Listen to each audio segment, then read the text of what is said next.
Let's cross now live to Mandurah in Western Australia and catch up with Shadow Defence Minister Andrew Hastie. Thanks for joining us, Andrew. Good afternoon, Chris. First up, tell me, were you surprised to learn this morning that the government, the Albanese Labor government, has known since March that there was a serious request from Russia to Indonesia over basing aircraft there?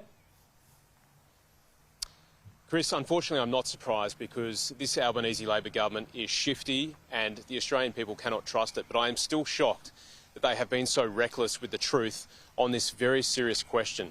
We're living in a very dangerous world now, and we've just found out today that North Korea has supplied the Russians up to 14,000 troops to fight against the Ukrainians in the Kursk region. So what we have here now is China, Russia and North Korea working together.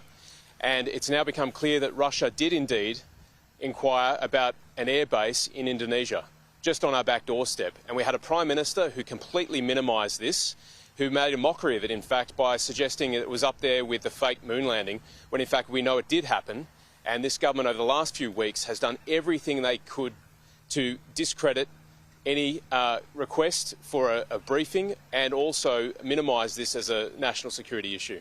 Yeah, well, Anthony Albanese likened it to the fake moon landings. Murray Watt said it was like asking for a briefing on the Loch Ness Monster. Have they been lying to the public about this issue? I think they have been lying to the public on this issue. There is no way this would not have crossed their desk. And I think they know their national security record is weak. It's been weak for the last 3 years. We've had our ADF personnel pushed around in the Indo-Pacific by the Chinese military. We've had a Chinese flotilla circumnavigate Australian waters, or our continent, and live fire in Australian waters, and the Prime Minister did nothing. And so on the eve of an election, they wanted to minimise this when this should be front and centre, because Australian security is so critical, and this is a very concerning development, and the opposition should be briefed because we need to be making good public policy, good national security policy in the national interest, and they've absolutely done everything they can to stop that. Are you calling for a briefing now in this final week of the campaign, or is that all too late and you may as well wait till after the election and see who's in charge? I'll take a briefing any day of this week.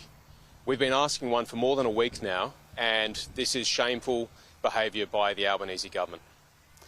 Is it possible that they might have wanted to downplay this issue and keep it quiet because they don't want to reveal their source for the information from Indonesia? But if so, wouldn't they have been best dealt with that by briefing you so that you could also go quiet if needs be?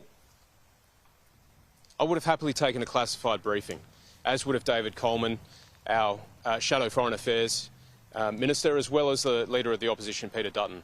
But we just think the opposition should be included in briefings on this.